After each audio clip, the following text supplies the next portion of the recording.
Bem-vindos ao Roda Cine, estudantes de arte, artistas, estudantes de cinema e animação e também profissionais de cinema e animação. O Roda Cine é um encontro de debate cinematográfico, onde a ideia é sempre apresentar um filme independente ou um filme que não é tão conhecido assim no circuito comercial. Às vezes até pode acontecer de rolar aqui um filme um pouco mais conhecido, mas eu gostaria de evitar esse tipo de abordagem. E primeiro porque os filmes mais conhecidos é muito fácil encontrar as críticas por aí, encontrar qualquer debate cinematográfico sobre eles. E segundo, que eu acho muito importante a gente conhecer o cinema que não tem tão fácil distribuição por aí. Ou até mesmo filmes mais antigos que saíram do circuito e que ninguém mais conhece. Como esse que a gente vai ver hoje. O filme de hoje se chama Alice. Sim, a Alice que você conhece, mas uma Alice que você provavelmente nunca viu. É a Alice do Jan Svankmajer, um artista tcheco, surrealista, multiartista. No entanto, ele é muito mais conhecido por suas obras audiovisuais, tanto no live action, ou seja, cinema com atores, como animação. Normalmente o cinema dele de animação envolve stop motion, que é o caso da Alice, que envolve os dois, ator e stop motion.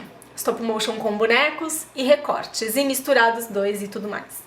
Outros elementos mais que vocês vão ver, que é muito típico do Jan Svankmajer também, que eu não vou dar a dica aqui, não vou falar. Para quem já conhece o artista já até imagina, mas eu vou deixar a surpresa para o decorrer da nossa análise.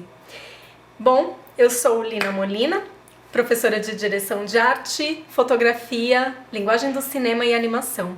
E convido agora você a participar do Roda Cine com o debate cinematográfico sobre o filme Alice do Jan Svankmajer. Sejam bem-vindas e bem-vindos. Aqui, como vocês podem ver, é a Alice, a velha conhecida Alice, com esse vestidinho clássico, cabelinho loirinho, a idade mesmo da Alice, que é por volta dos 7 anos, mais ou menos, eu chutaria uma idade como essa. E toda essa linguagem dela, o sapatinho, a boneca, a própria cena da irmã no lado dela, lendo o livro, e ela entediada no lado da irmã. Então já começa com uma cena bem clássica, em um ambiente de campo, um ambiente mais antigo, e toda essa figura, todo esse ícone da Alice, da maneira como a gente conhece, como a gente bem sabe. Na sequência, eu gostaria que vocês prestassem atenção nessa fala que eu acho muito bacana, que é uma fala que já situa o espectador de onde é que ele está pisando. Então ele já coloca a gente num lugar, já tem uma tentativa de colocar a gente num lugar de meditação mesmo, em um lugar meditativo. Você só vai conseguir entrar no filme se você fechar os olhos. Então, o Jan Svankmajer, eu acho que ele consegue, a partir das suas escolhas de imagens, das escolhas grotescas, principalmente, como vocês vão ver aqui, ele consegue trazer uma imersão pra gente muito única dentro do universo do seu filme, dentro do universo cinematográfico.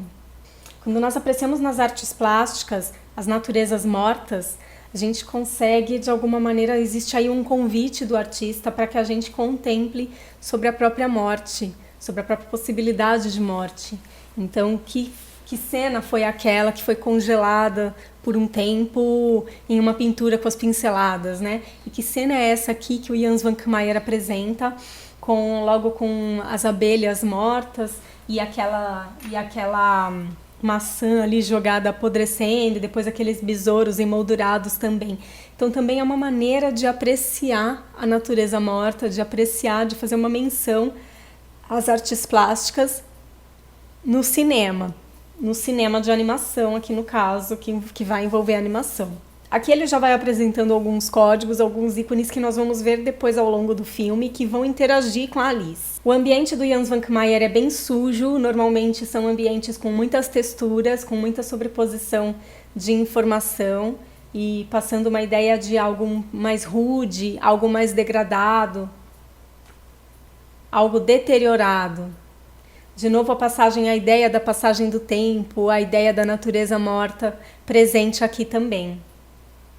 Aqui é interessante a imagem que ele mostra. Então, ele brinca muito com essa metalinguagem. De novo, é apresentado pra gente aquela primeira cena, só que aqui no caso é a cena montada com a boneca e a Alice jogando ali no chá.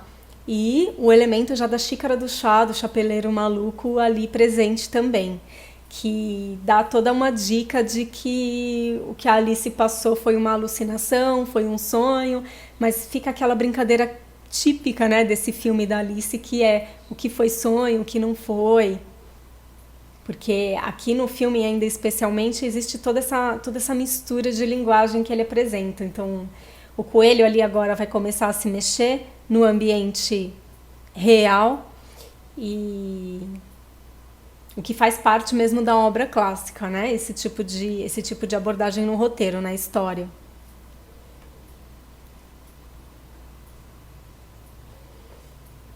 Esse coelho, ele já mostra pra gente as primeiras cenas mais grotescas aqui do Svankmajer. O detalhe da boca, o detalhe da língua, parte do corpo dele que rasgou e que está se desfazendo. E pra gente, eu vejo que assistir um stop motion é sempre um deleite, né? Ver as miniaturas, os detalhes das roupinhas. E o fato de os personagens de stop motion do Svankmajer serem de fato bonecos é interessante, porque aí é mais um artifício metalinguístico.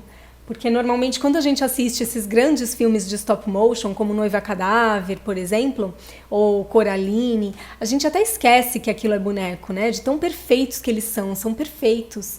E aqui nós temos, de fato, bonecos inclusive que rasgam, que tem toda uma questão frágil, até pela sua matéria mesmo, pela matéria na qual eles foram feitos. Isso o Svankmajer ele deixa muito claro, assim, isso faz parte até da linguagem e do estilo dele. Alice, no começo, né, como não sei se vocês se lembram, se vocês viram recentemente, eu acho até legal assistir recentemente o filme, de novo, o filme lá, o Disney, tem um outro filme da década de 80 também, mais clássico, assim, e dar uma olhadinha e comparar. Ler o livro também é interessante. E ver que quando ela entra na toca do coelho, ela de fato entra em um buraco, ela entra em um lugar, né? Se coloca ali dentro de uma espécie de túnel ali a princípio, que não começa a queda. E depois disso é que começa toda a queda. Acho muito bacana como ele coloca aqui outros elementos, né? No caso aqui é um elemento muito do universo da criança nessa idade, que são os elementos escolares. Então, uma escrivaninha, os materiais escolares ali, e ela vai passando por todos esses lugares entediantes, que assim como a leitura ali de um livro sem figura nenhuma era extremamente entediante, e ela passa por isso para cair depois nesse ambiente fantástico. E a queda? É interessante que ele traz essa queda de uma maneira bem onírica. Então ela tá caindo em... parece que é um pouco rápido quando mostra as paredes, mas fica mais em slow motion quando mostra a Alice. Então é uma coisa meio onírica. E ela é uma menininha meio... Ela é bem curiosa, vocês vão ver ao longo do filme que ela é bem curiosa e ela é bem movimentada como a própria personagem da Alice. Mas aqui ela se mostra um pouco apática, entediada. E isso é interessante porque faz com que talvez as coisas não se encaixem tão bem a princípio. Traz mais esse ar mesmo onírico para a cena. Quando ela pega o pote de doce de laranja, isso é mencionado no livro. Alice da Disney não tem. E no livro o pote ele está vazio, no entanto aqui o pote tem coisas meio estranhas, como vocês estão vendo agora.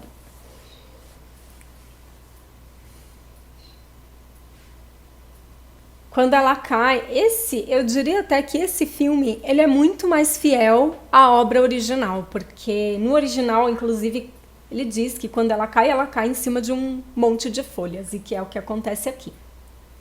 No entanto, aqui, como é uma obra surrealista, ou seja, é uma obra que não tem nenhum compromisso com o universo real. Na verdade, Alice, no geral, não tem esse compromisso. Mas aqui ele acaba sendo ainda mais absurdo, porque ele mostra uma Alice caindo em cima de um monte de folhas dentro de uma casa. O que torna a coisa ainda mais metalinguística. Vocês vão ver como os ambientes é quase como a boneca russa, um ambientezinho dentro do outro. Ele vai mostrando isso aqui no decorrer do filme.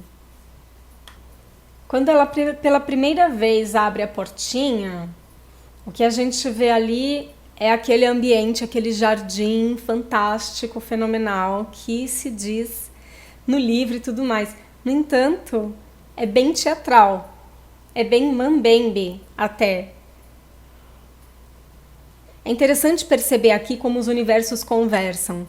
Os universos da animação com o universo do live action de atores, o universo do 3D com o universo 2D, o que cabe perfeitamente para um artista surrealista, né? Já que ele brinca com as linguagens de fato, como a gente acabou de ver Alice cair em cima de um bolo de folhas dentro de um quarto. Aqui é muito interessante quando ela reduz de tamanho, né? Que ela vai ficar pequenininha quando ela consumir esse líquido, porque ele brinca com a ideia, porque quando ela começa a reduzir de tamanho, olha só, vamos ver se vocês percebem isso aqui no vídeo e depois eu vou mostrar para vocês uma sequência que eu tirei de prints para a gente dar uma olhadinha no qual foi a solução dele para esse morph, para essa transformação. Perceberam? Não é demais essa saída? Eu acho tão incrível essa solução que ele traz, tão desprendida de perfeição. Hoje nós estamos tão conectados, né? Tão aprisionados às imagens perfeitas, que quando a gente vê uma coisa dessa, eu acho que é um deslumbre. Eu adoro, acho incrível. Muita coisa acontece, tudo dentro desse ambiente extremamente bizarro e novo para Alice e para quem está assistindo o filme. Essa bonequinha aparece sempre quando ela reduz de tamanho, quando ela fica pequena. E quando ela finalmente passa pela portinha, o ambiente do jardim é um jardim mesmo, não é mais aquele ambiente ali teatral que a gente tinha visto. O que eu acho interessantíssimo, porque no final das contas, tudo ali faz parte da cabeça dela, da mente dela, da imaginação dessa menina. E junto com ela, a gente vai imaginando junto. Lembram dessas peças? São as pecinhas que estavam no quarto dela, as pecinhas ali da casinha no quarto dela. Ela e o coelho, nesse momento, eles estão em disputa, porque ela se sente ameaçada, ele quer a tesoura e ela não dá, ela ataca, né? Ela tá grande, inclusive tá mais fortalecida do que ele, porque ela tá muito maior do que ele. No meio dessa disputa, tem esses seres que o coelho evoca para que ajudem o coelho no final das contas ali. E são seres também assim grotescos, que fazem parte desse universo morto-vivo, desse universo da natureza morta do Jan Svankmajer. Quando ele traz esses animais, né, também para aí, junto com caveiras, não deixa de ser uma forma de reapresentar a natureza morta no universo audiovisual, né? Porque o que é você apresentar a natureza morta no universo das artes plásticas e o que é você trabalhar com esse conceito no universo do filme. O vídeo ele tem movimento, ele tem som, no entanto, são movimentos e sons que estão acontecendo aqui de animais misturados com bonecos e misturados com caveiras, né? O que traz e todo esse ambiente de degradação, toda essa textura desgastada. Então ele traz, né, praticamente essa linguagem da natureza morta também para o universo do audiovisual. Ainda em guerra com o coelho e os outros animais, a Alice foge, ela é pega e tudo isso acontece. E no meio disso tudo, olha a loucura que acontece com essa magia e quando ela cai dentro desse leite, E de novo uma transformação multitécnica, né? Com outras técnicas, com outras ferramentas. E a Alice vira essa boneca enorme. Na verdade, a menina aprisionada dentro da boneca, que parece que saiu de um filme de terror.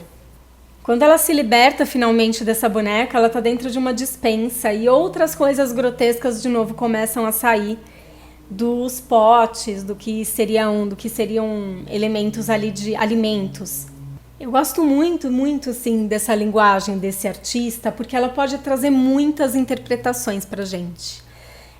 Na minha interpretação sobre o pouquinho que eu conheço do Jan Svankmajer e das obras dele a partir de uma linguagem minha, de uma interpretação muito pessoal, eu vejo que ele traz o sarcasmo de uma maneira muito única quando ele lida com isso dentro de um ambiente que seria um ambiente de fantasia, um ambiente maravilhoso, um ambiente ao mesmo tempo assustador, mas também fantástico no sentido de uma criança se deleitar dentro desse lugar.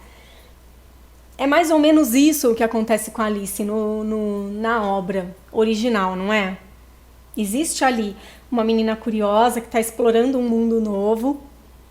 Ao mesmo tempo, ela está ali chocada com esse ambiente novo, porque afinal de contas, o que é real dentro desse mundo e o que não é. Essa é a grande questão da obra sempre. Só que aqui, o Jan Svankmajer, ele traz elementos que fazem com que a gente sinta repulsa e, junto com a Alice, muito medo também, né? Uma sensação de perigo, Só que ao mesmo tempo é onírico. Olha só esse ambiente da lagarta. Olha o que ele faz com a lagarta. Como a lagarta aparece, como é que ela se revela para Alice. Lembram desse cestinho no começo do filme no quarto dela? Que era um cestinho real que estava ali no quarto dela mesmo.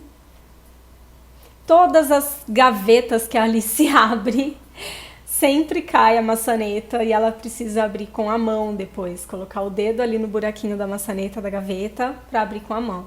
Eu não sei se vocês sabem, muito provavelmente muitas pessoas saibam, porque dentro do universo literário, artístico, cinematográfico, todo mundo adora uma fofoca. Mas eu acho interessante colocar para vocês que, se vocês procurarem por Alice, do Lewis Carroll, vocês vão encontrar fotos de uma menina maltrapilha, de uma mendiga, que se tornara amiga do Lewis Carroll.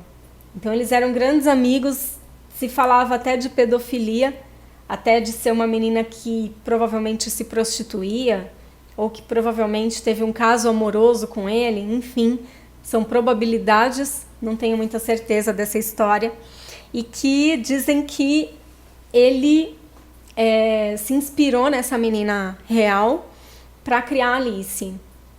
O nome da menina real não é Alice, mas ele criou com esse nome Alice. Terrível, né? Se a história for assim mesmo, que parece que é muito triste. Olha a lagarta, gente.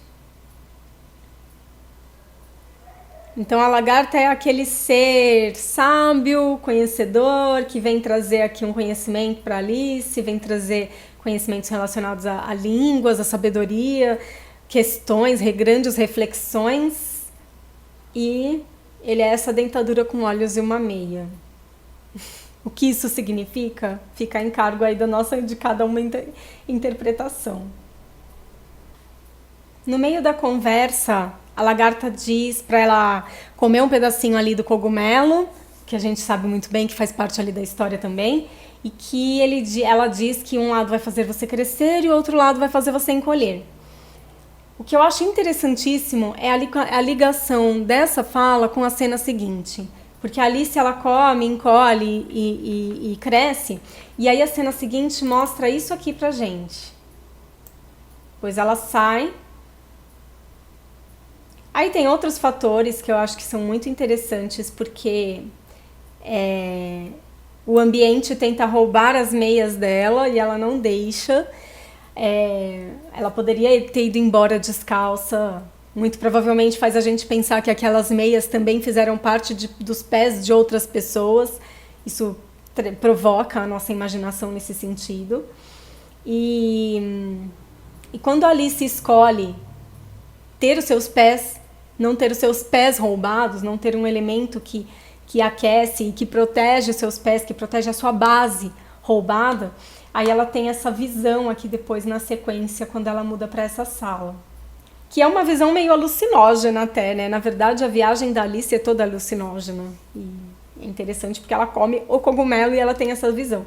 Que é a percepção mesmo de que o encolher e o crescer é um ponto de vista.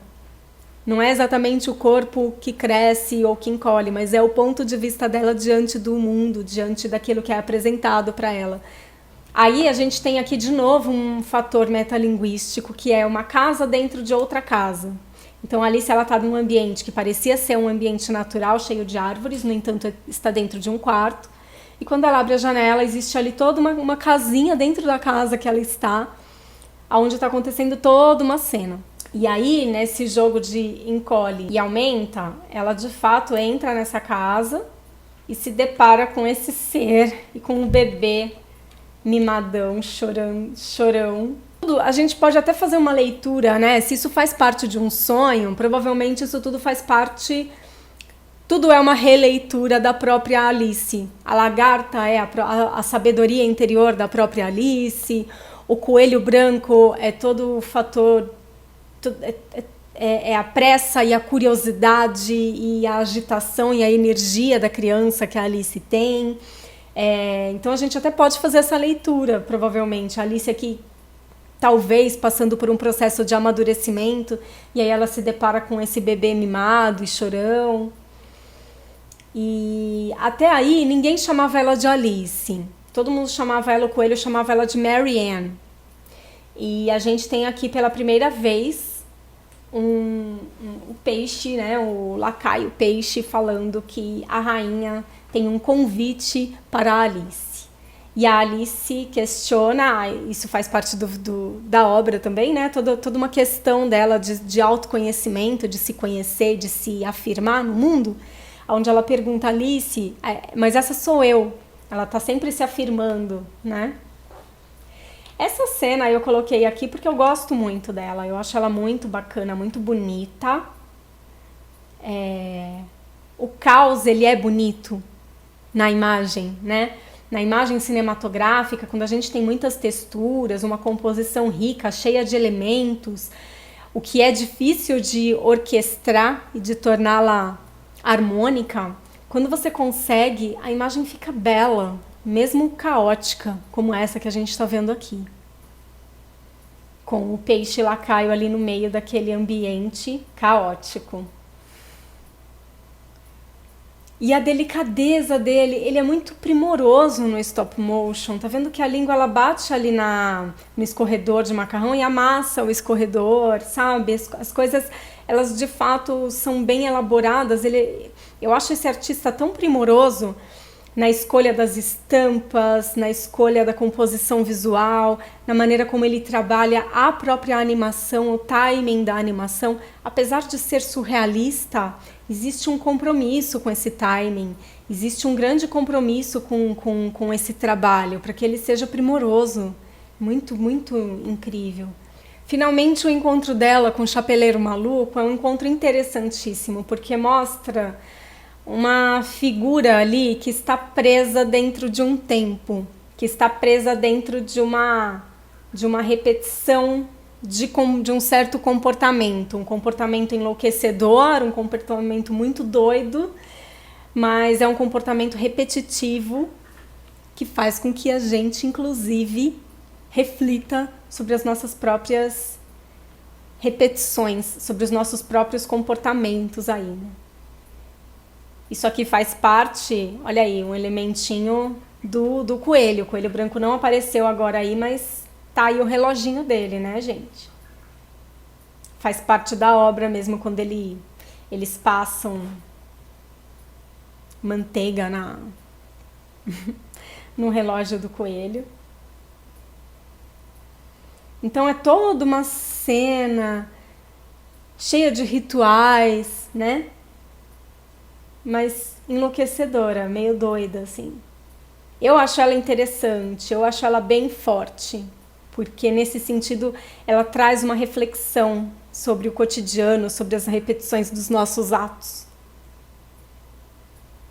Quando ela sai daquele ambiente do chapeleiro maluco e ela vai de encontro agora à rainha, ela passa por todo esse lugar, esse ambiente límpido, cheio de...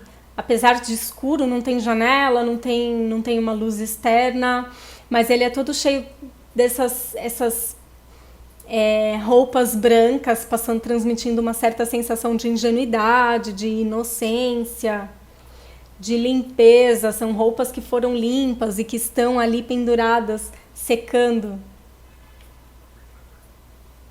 E aí a gente se depara então já logo de cara com o universo da rainha, que é outro ser também autoritário e mimado.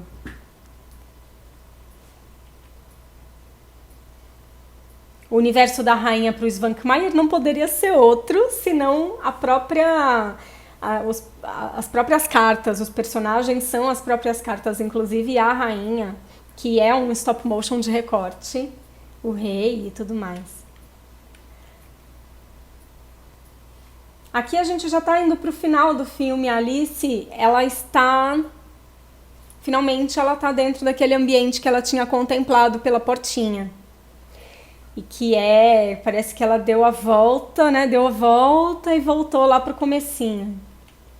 É tudo aqui muito fora de espaço e tempo, né? É muito incrível esse universo da Alice, como ele é onírico, perturbador, porque ele sai da lógica também. Não existe uma lógica segura. E quando a Alice vai jogar, de novo a gente tem aquela transformação de um elemento em recorte, depois outro elemento em recorte que faz essa transição, essa união entre esses dois, e o animal, que no caso aqui é a galinha. E também aqui o porta-agulhas que vira o porco-espinho. Aqui nitidamente está fazendo uma menção ao universo escolar, né? Porque é um caderninho escolar, que é inclusive aquele caderninho que estava no quarto dela, e que mostra ela sendo julgada a partir desse caderninho pelo rei e pela rainha. Que é um julgamento também ridículo. Uma luz mais dramática se apresenta nesse momento.